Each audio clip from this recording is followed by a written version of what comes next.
All right, here we go. Welcome to the team call. Before I dive in to the heart of the call, I wanted to just go over some really quick housekeeping and let you know that, oh, Adele says wait. Okay, Adele, go. We good? Give me a thumbs I'm up. requesting permission from you. I haven't gotten it yet. Oh, hold on.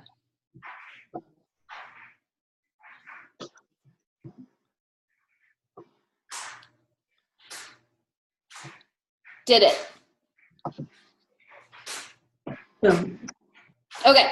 All right. So I wanted to just really quickly via housekeeping let you guys know that next week, Joel Freeman, as in Celebrity Joel, is leading our team call. So make sure you and everybody you know come on that call, your whole team, everyone is on board for that next week. The following week, I'm going to go ahead and lead another team call. And then CJ, wave your hand, CJ. She will be leading the next call, and she is brilliant on our team calls. So we've been actually partnering with her team for this kind of like session of like 6 kind of congruent team calls. Okay, without further ado, I'm going to go ahead and jump in. So my 3 children all have very different temperaments, right? They're very unique. Bobby's like, yes, they do. My daughter is a Spitfire, always has been. Super like trend-setting, like not afraid to go against the grain and do her own thing. I remember once her wearing she had like a satin pillowcase when she was little, and I remember she wore it to school. Like she wrapped it around her body and tied it in a knot around her clothes and wore that to school. Like, who cares? I like the pillowcase. I'm gonna wear it to school. That's her disposition. Not so much the boys, not so much. And so my youngest is, I would say, the most sensitive. I would say he's the most sensitive of my kids by far. And so one day, kindergarten, it was pajama day. So the kids got to wear pajamas to school. And so he gets in his pajamas. I drive him over to school, drop him off in the morning, go to teach my 2 classes. When I finish with my 2 classes, the front desk is like, Ellen, the school called. The nurse called at the school. You need to call the school. So I'm like, oh no, like what happened? Did he get hurt? What happened? And they're like, I call the school and the nurse is like, it wasn't pajama day. It was not pajama day. I sent my sweetest child, my most sensitive child. I sent him to school in pajamas on the wrong day. Like, where was Bobby then when I needed him to tell me, no, it's not pajama day today, it's pajama day tomorrow. So I had to eat some serious crow. I was so sorry, and I had to go tell my son how very, very sorry that I was. And as a parent, that's something I've had to say a lot to my kids. I've had to tell them I'm sorry a lot for a lot of things. There's times where I step out of line and I raise my voice to a level that I shouldn't. And I need to go back and say, would you forgive me? I know I'm your parent, but can you forgive me? And I tell you that story because I'm having a similar conversation with you guys tonight. Not that you're my kids, but you kind of are in some ways in the terms of this business, simply by nature of the geographical tree, with the exception of CJ and her team. She's like, I'm their team's aunt. So I went to leadership. You have to earn a spot to leadership. It's like the top 1% of the coaches in our organization go. And I learned a lot, and I was truly humbled. And at leadership, I knew I needed to come home and come back to you guys and tell you that I'm sorry, and to tell you that I've done some things that I didn't know I was doing, but I see really clearly now that I know have been a disservice to you guys. And it has to do with being a completer of our programs. I have not done a good job as your upline and CJ as a success partner and an auntie to your team of role modeling the completion, the habitual and continual completion of our home workout programs. And I want to, I'm not excusing it at all. I just want to kind of paint the picture for you guys, kind of where I was coming from. If you saw the graphic, some of you will have seen it. I posted it in Team Play Hard. CJ will have to post it in your team too. It was a picture of a slide I took at Leadership that said, coaches that start as challengers, as believers in our products are 14% more successful than coaches who are not. So here's what I think happened with me. I think I'm an anomaly. I think I'm an exception to the rule. I have found success with our company, guys. I have found success with this business opportunity, and I did it. I signed up as a coach, and I did it before I started taking Shakeology, which I would never go a day without, and many days, twice a day. But I did it before I believed what's in the box. And we'll talk about that as I get more into the heart of the call. But I wanted to say, by way of not excusing my not completing programs, but just explaining to you that because I found success in the business opportunity, I think I thought that everybody could. Like, it's okay to just jump in as a coach wanting income. And so, and it is, like, it is okay to come in like that as long as we dive into programs. So, let me back up and tell you this, that I went to Pittsburgh recently, last month, to do what was a master training event. It was kind of a big deal. In fact, Carl Deichler came, and those of you guys that have heard him speak before know that he's actually really, really, really a good speaker. He's really funny, and he is, he doesn't plan what he's going to say. Like, maybe he has a couple of loose bullet points, but he goes on tangent after tangent after tangent, and he's a really good speaker like that. And he went on this tangent about the box, and he started talking about network marketing and how he didn't want to become a network marketing company because with network marketing companies, you got to buy a bunch of boxes. And then you got to sell a bunch of boxes because you bought a bunch of boxes. And then you got to find more people to sell a bunch of boxes and buy a bunch of boxes and then sell the boxes that they bought. And then they need to find more people, da-da-da-da-da-da-da. And he didn't want to become a company like that. And then the more he looked, the more he, researched and studied network marketing, and he realized that what he had in the box, what he had to offer, was something that, as you guys know, who've been around for a while, and some of you I know are brand new, and if you're brand new and you got on this call, thank you so much. So important. Thank you so much.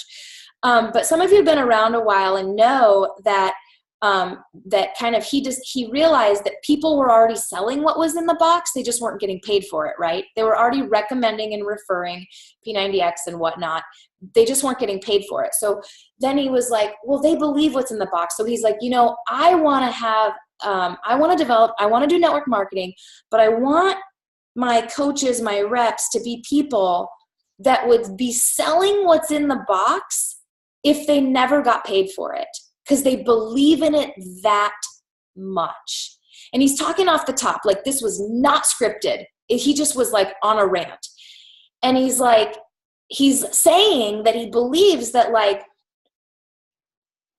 as this company has been around now, as the network has been around since 2007, like a decade, there is profound wealth among the upper echelon. The very upper crust of the network is ridiculous wealth. Ridiculous. And people see that, and they see the tearing up of the mortgages and the paying cash for cars and the buying a second home for cash. And they're seeing that. We're seeing that. People are seeing that, and they're like, yeah, I want to buy a second home in cash. Sign me up. And they're signing up for that. Not that it's wrong. You guys know my story. You guys know I jumped in because I needed income. Not that there's anything inherently wrong with that, but people are joining our network because they're seeing the allure of that, but they don't love what's in the box. They haven't opened the box. And they wouldn't be this kind of coach that he dreamt of that was selling what's in the box anyway, whether they made a dime off of it or not, because they believed so much in what that box had done for their life. So he said this in Pittsburgh, which was, by the way, like a few days before I went to San Diego. And I was already convicted. I was already like, oh, I needed this. And then we go to Coronado, and it was like opening night for the elite coaches. And we had like an opening roundtable discussion. And he finished his spiel. And there was like time to kill. And he's like, well, I guess I'm done talking. Does anyone have any questions? Nobody was asking anything. And I'm in the room with all the elite coaches and nobody's asking anything. And I raised my hand and I was like, Carl. And they brought the mic over to me and I was like, Carl, I was in Pittsburgh last weekend with you. And you talked about belief in the box. Will you talk about that again? And I swear I only asked him again so I could record it. So I set up my iPad, I push record, and I have that recording, and I'm going to repost it. I posted it 2 or 3 weeks ago. I posted it like the day I got home. I don't know if you've seen it, but actually someone has a better recording than I posted. So I'm going to repost that really good recording. I want you guys to watch it. It's 12 minutes long. He does that whole what's in the box thing better than I did, trying to paraphrase it to you. So I want you to watch it. But back to my setup for this call. First, I just wanted to own up to you guys that I was looking for an income opportunity, not that there's anything wrong with that, but that I was able to weirdly find success in this business without being someone that completes programs. And that is not normal. And that probably will not be you. And I justified it to myself because I eat and breathe and am in love with Beachbody Live. I'm a master trainer. I teach 2 classes a day, you guys. And then I master train on the weekend. I'm working out all the time, like 2 hours a day and then sometimes 8 hours on Saturday and Sunday. And so I rationalize the not completing programs and just dabbling in them with my fatigue. And I don't want to be overtrained. I'm in my 40s and I've got all these little things that hurt. So I want you to know that I'm sorry. I want you to know that I've decided to be a completer of programs. And I have completed a couple of programs, by the way. But I'm talking about a habitual, the calendar is up, I do every day, even if I need to modify, and then I start a new program. I want to tell you guys that those days are over for me of not being a completer of programs, and that I want you to know when you're looking at me in our team page and on social media, those days are gone. And I'm doing my program, even if I have to modify every second of it. Okay, so that's my coming clean, my come to Jesus with you guys. I want to move on now and actually shift the light in maybe an uncomfortable way from me to you. And I don't look forward to this part of the call, but I'm going to go there. But before I do, let me just make sure I didn't skip anything on my notes because I haven't been looking at them. I need to go back to that. And okay. All right, I'm shifting the focus here and kind of like putting some of you guys probably in the hot seat and some of you guys not so much. Some of you guys could be leading this call. I, as a master trainer, I keep talking about that tonight, but as a master trainer, my boss, Barb, has been really on us as master trainers, on all the master trainers. So she's saying to all the master trainers, whether they need to hear this message or not, she's saying it to all of us. Some of you need to raise your level of fitness. And it's a message that we keep hearing. We keep hearing it. And I'm like, is she talking to me? Is she talking to me? I've even gone to her privately. Are you talking to me? Do I need to raise my level of fitness to be a master trainer? Okay, a level up from a master trainer is a celebrity trainer. And you see the celebrity trainers. Joel's leading our call next week. Maybe we can get him to lift his shirt up. I don't know. But their bodies are ridiculous. She's not saying you need to look like a celebrity trainer. She's not saying we need to look like Shalene and Shaun T and we need to look like Joel. But she's saying you need to look like a master trainer. You need to look like a master trainer. And they are kind of, it's a big deal right now. Core to Force is coming out. It's coming out live. We just did a call. I think it was last night. Maybe it was the night before. No, yeah, I think it was actually Friday. So it's about Core to Force Live. And it was about Core to Force Live. And every master trainer wants to be on Talent Team. Talent Team are the people that do the videos. Everyone wants it. All of us want it, but only a few are selected. And so Barb says, guys, I know you all want to be on Talent Team, and it's time to audition. It's time to audition right now for Talent Team. And I know some of you want to be on Talent Team for Core to Force, and it's going to be time to audition for that soon. And she said, you have to know that you have to have a certain level of fitness to be on Talent Team. And so that's going to disqualify a lot of you guys right away. So she keeps bringing up this level of fitness thing. She's like, you don't need to be a size 4. You don't need to look like Shalene or Shaun, but you need to look like you have a high level of fitness. So in a ginger, delicate way, I want to bring that home to us in a different level. We don't need to look like master trainers. We don't need to look like celebrity trainers. We don't need to look like master trainers at all as coaches. But you guys decided that you wanted to rep for a fitness company. A fitness company. So I don't care. I don't care if you're 400 pounds.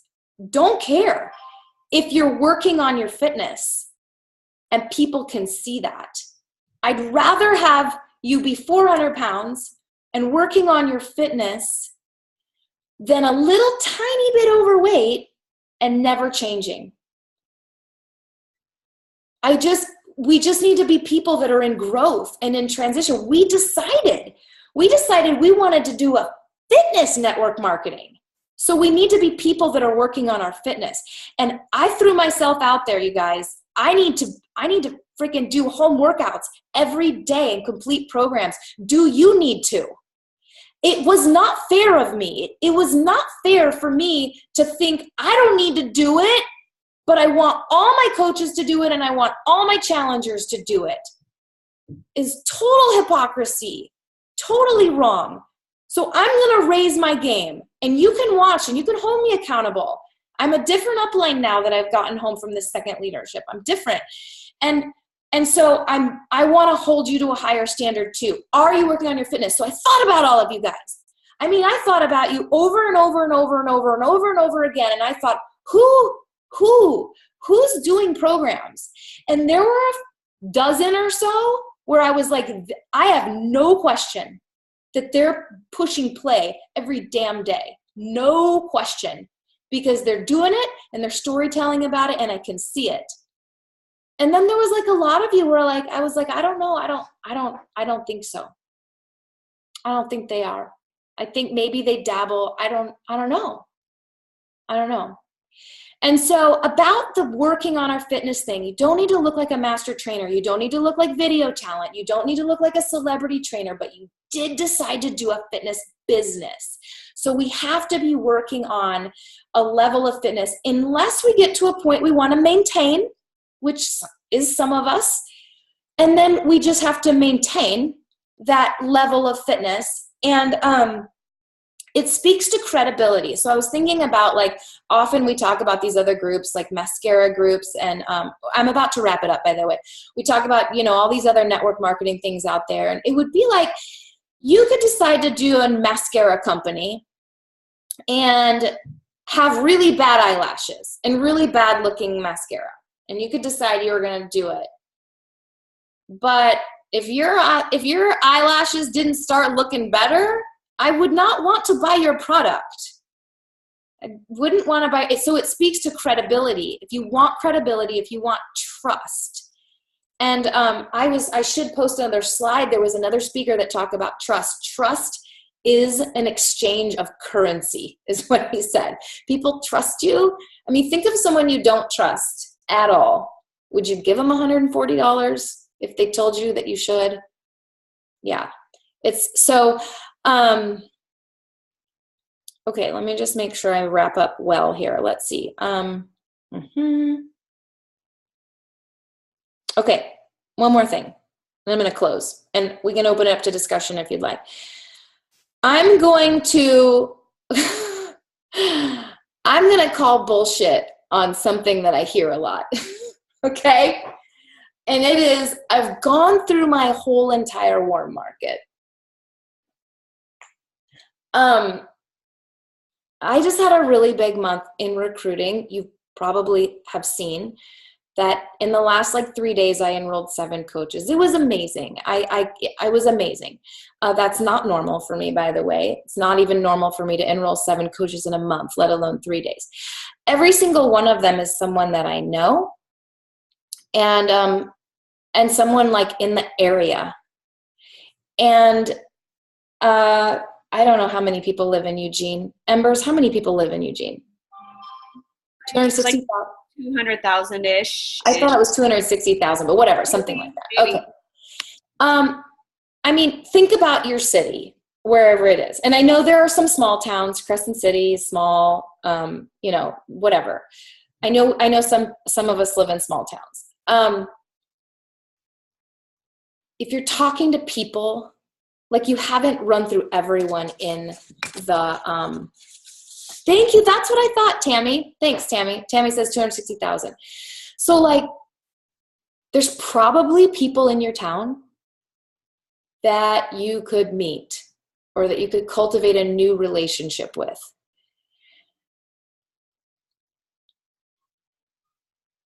So we don't have to get down. I mean, it's wonderful that we can attract people on social media and meet strangers. My town is 2,800. Thank you, Lindsay. I think Lindsay has the tiniest town of all. Lindsay lives in Alturas. It's probably this big. And she's one of our diamond coaches and has a very high volume team going on. So, so don't tell her your warm market excuses. She don't want to hear it. She does not want to hear it. So I know that one of the nice things about this business is that an introvert can be successful. Look at Lori Stewart. An introvert can be very successful, and we can hide behind our computers. And I know a couple of you guys are total introverts. A couple of the top coaches on this screen are introverts. But I will tell you, being extroverted can help. It can help because talking to people is really helpful. Talking to people. So the other thing, my other profound takeaway from leadership, I already knew this, but I already knew this in my belly, but I have to say it again and again and again. We get so caught up and distracted by Teamsy and Streak and Google surveys and fun graphics and scripts and oh my gosh, you name it, all of the things you can do, all the bells and whistles that some of us have gotten really good at, myself included, that I didn't know, that a new coach doesn't know how to do for years. All you need to do is drink the shake, do a workout, read a book, and talk to people. Everything else will take care of itself. We just have to keep going back to that and don't worry about what you see don't worry about, especially those of you that are new and you see all the stuff coming on the page and all these new things and all these things everyone's doing and doing and doing and doing. It's just that makes us successful. One more thing to say about that, and then I'm done talking. I kind of want to add to that. So I said you need to drink your shake. You need to do our program. So you're proof that the products work and you're working on your level of fitness, or you're already really fit and you're maintaining your level of fitness with our programs. So you're proof that the product works, and you are reading a book or you're listening to personal development audio, and you are inviting or talking to people or meeting people online. You're extrovert, introvert, whatever, you're growing your network, you have to be talking to people. I'm going to add something to it. We talked the other week in the last team call that I did about being an adder versus a subtractor, like someone that you come into a conversation with a group of people or a person, and they either, think about your day to day and the conversations you've had. People either add energy to you. Like, man, I talked to Kristen on the phone today, and I was like, it was like crack cocaine when I got off that. She was adding to my energy, added to my energy. And I've talked to people, they take away from my energy. There's a lady, God, I hope she doesn't watch my YouTube channel, takes my cycle class, complains about shit every single Monday. And it takes away from my energy, and it's really hard for me. It's always, I'm coming in to teach class and I want to be happy. And she's like, wah, wah, wah, wah, wah, about the this and the that and the blah, blah, blah, and the gross showers and blah. And it's really hard for me to keep, my energy wants to come down. She's a taker. She takes my energy. We talked about protecting ourselves from those people and surrounding ourselves with energy adders. So listen, if this is you, stop complaining about not, no warm market and all these no's and people this and people that, and the business is hard and I can't this and I can't that, because that kind of negativity, first of all, it's going to subtract from your business and your upline's energy and your team, but it's going to subtract from your success. And so you're someone, when you're meeting people, whether online or in person, you are an adder. So that's how you win at this business. Forget about all the bells and whistles. You drink your shake, you do your workout, you read a book, and you add to people's energy every day. And then you make it. All right, that's all I've got. So I am going to open it up to comments, banter. CJ, if you want to jump, anyone, if you want to jump in, we'll leave the recording rolling for a little bit. So I don't know if you saw the chat, Ellen, but holy crap, I so needed this today. I didn't see the chat.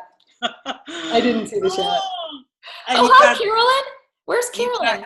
You've got a bunch of people saying I did too, ditto, ditto, ditto. So, we talk about success partners, and although you didn't talk about success partners specifically on this call, we talk about success partners. We believe in just the importance, the criticality, is not even a word, of success partners. And everything you hit on today is why we need a success partner. Because as a leader of Team Play Hard, or, Lindsay leading her team, or Emily, or, Embers, we can't, as leaders, be responsible for our entire downline. It's not possible. Ellen cannot call Bobby every day to make sure he drank his shake and pushed play, invited, and read his personal development. She can't do that. But at the same token, I can't do that for my downline either. Ellen, your downline now, is it 500-600? Okay, so guys, we can't do it.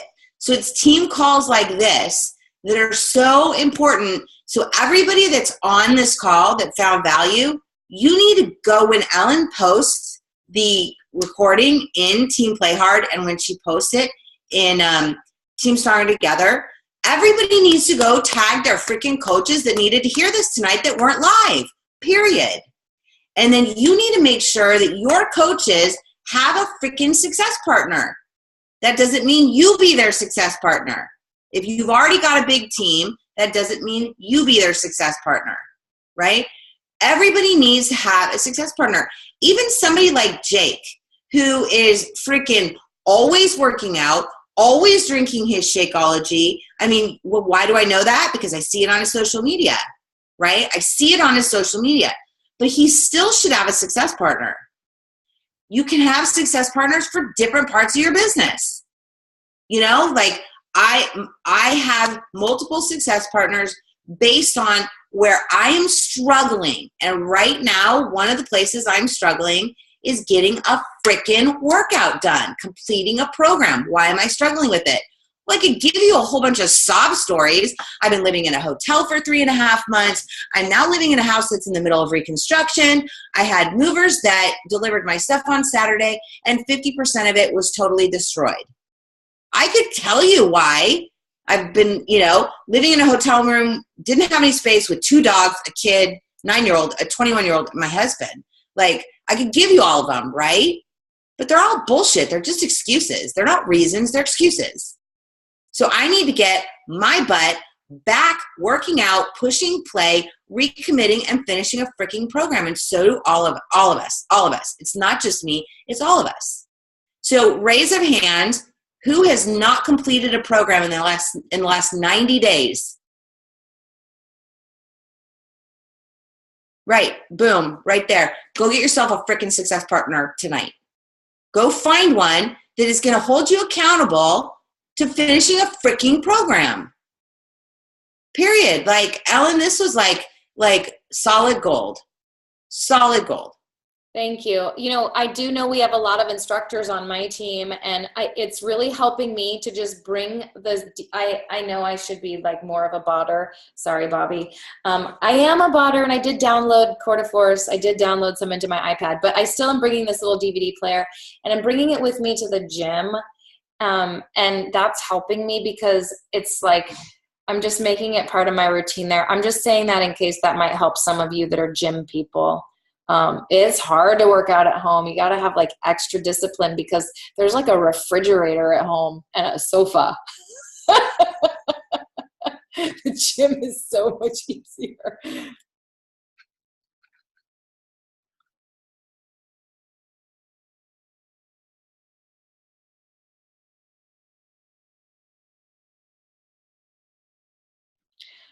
Anyone else?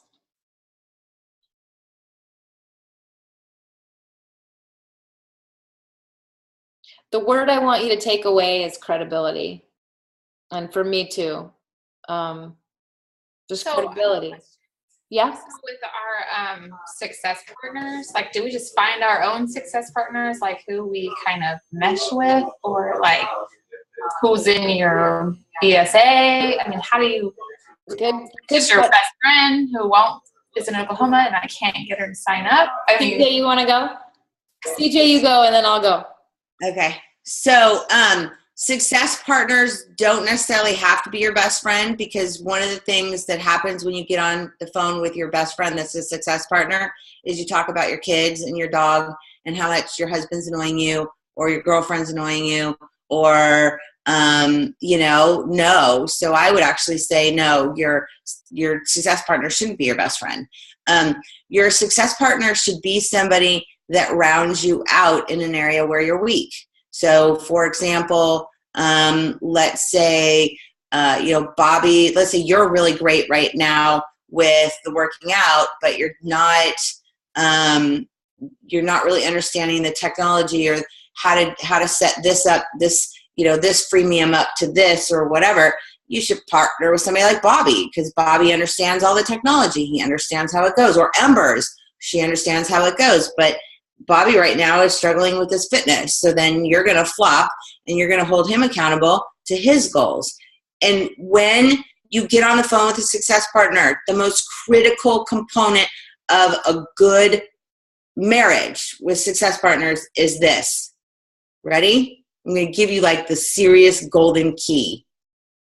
Have an agenda. Do not get on the phone to chit-chat. Pre-decide what you're holding each other accountable for, meaning categories. And each week, you are literally got your phone in front of you or your computer, and you're like, okay, Bobby, how many times did you work out this week? How many times did you drink your Shakeology? Did you had a goal last week of losing 3 pounds. Where are you at on your goal? Like, that's it. Like, it's like that. And then flip side, he's going to say to you, did you finish your freemium? What? No, why not? You set a date. You set a date that you were going to have it done by Friday. It's Monday. Why wasn't it done? And it's not a time to bitch, moan, and complain like I just did. Oh, well, I've been living in a hotel for 3 months. And no, it's like, boom. That's what a success partner does. When Ellen and I were working on her getting to elite and we would get on the phone, it was all business. We didn't talk about our kids. We didn't talk about our husbands. We didn't talk about the weather. I said, all right, Ellen, where are you at? How many elite points do you have in this category? Okay, I have this. Okay, and then I'm sitting over here helping her do math. And then I'm like, okay, where are you at on that? And she's like, man, CJ, I don't think I'm going to make it. I'm like, no, bullshit. Where are you at? Like, that's what a success partner does. It is not some flowery, heartfelt, boom, boom, boom. And are you going to be pissed at your success partner occasionally? Yeah, because they're supposed to call you on your shit. Okay, I'm done. Okay, some of these guys from Platinum have heard me talk about it, so I'll be very short-winded about it. I think you can have more than one. I do. Like right now, CJ and Cam are the two that they're like two. I don't feel like I'm cheating. I don't feel like it's like a menage a trois. I don't know. They do different things. Cam and I just do a weekly Vox where we go through like, here's where I'm at with Success Club points. Here's where I'm at with, here's who I have as hot leads. Here's this, here's that. Yeah. And CJ has a very different role in helping me achieve my bigger goals. They're just different. So I think it's part of that Jim Rohn circle of you are most like the people you surround yourself most. You really actually are in every way. We start talking like them. I start hearing some of you guys' Voxes and I'm like, wait, I feel like we're starting to sound the same. Like we become like them, which is a good thing. It's like good. So put good people there. Guard that space. Put the best people you know there. Us. Like pick some that sharpen you, but they should be kind of like at your pace and speed in the business. And another quick answer to your question, Tammy, is how. Sometimes ask. Like I just sent like Dana a message and they're both on this call tonight, Dana and Michelle. They're fairly new and they live on different sides of the country. I just like saw them as like being a really good match. So like I mean, Michelle probably doesn't even know that and she's brand new, but I like reached out to Dana. I'm like, I think Michelle might be a good Success Club partner for you. Like I just saw it like a matchmaker. Like I think they would work really well together. So I can help you with that, but it needs to be someone who's adding to your energy and not taking away. And it can be crossed down. It doesn't have to be in the downline. Just two more quick things. It doesn't have to be in the downline. And if it's not working for you, feel free to fire them. Nicely, but fire them. Kristen, go. Okay, so what I hear you saying is it doesn't necessarily have to be just a success partner. It could be a success like team, right? Like maybe a small handful of people. Kind of like Ellen's pods. Yeah, kind of like pods, like a tongue-tied. Success pod. Been having this problem all day. I'm thinking too fast. Yeah, you can. You can do that. It might get complicated, but if you do, like Ellen is phenomenal on Voxer. So if you aren't like getting on the phone with these people and the whole goal is just to Vox, okay, hey, where are you at? Where are you at? Where are you at against your goals? But you got to have a goal. You got to know the areas that you're trying to work on, right? You can't just be willy-nilly about it. For it to be successful, wouldn't you agree, Ellen? It has to be like really structured. Mm-hmm. Yeah, and sometimes they're seasonal. Like we have this thread of Voxes going, and I hope to God they're not done with me. I feel like they're all over it. But for like, I want to say 6 months, maybe a year. Embers, Jake, Nick, and I, the four of us, and it started just sort of like inconsequentially because we needed to figure something out for like a happy hour. That's when it started. And like we continued the four of us in that Voxer thread for months. And it raised my game. Like that thread made me better and I knew if I said like, oh, we're going to do this by this date and they would say this kind of thing. I could not let them down. and it totally held me accountable. I don't even know if they know that, but and so and it's kind of fizzling right now. Like I haven't heard from those jerks for like 2 weeks in there, but it can be seasonal. Like that's okay. It can be seasonal. Like I'm over it too, you guys. Whatever. But you know, true, like different, you know, it like I'll never be done with CJ and Cam. Like but it is true. Like sometimes people, their life changes, their business goals change. It doesn't have to be forever. I don't believe the whole like how like some people like Danielle Natoni and Julie Boris are like married. I don't think it has to be like that. I don't think we have to like make it official and go see a judge.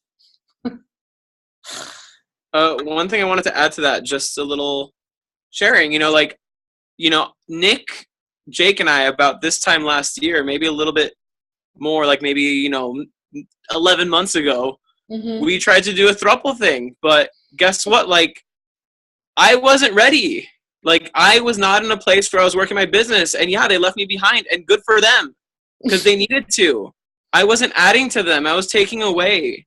There was no agenda when I'd come on. Like, I was not in a place to work my business. And that's what has to happen. And, you know, I'm glad, because I don't want to slow them down. I care about them. I want them to be successful. I want them to do well. And that's what has to happen, you know? So we had a good chemistry, but it's just, guess what? Like, I wasn't serious about it at the time. And I will say, just disclaimer, I'm not sure I'm ready right now, but still, you know, it was just one of those things that was really, you know, it's okay. It happens. And, you know, you have to take care of yourself first and realize your goals and remember them. And it doesn't mean that, like, you know, I'm not cool with Jake and Nick anymore. No, like, that's not the case at all. Like, we're still good. Okay. But it just means that, you know, I wasn't in the place to help them advance their businesses, and I wasn't taking it seriously. So.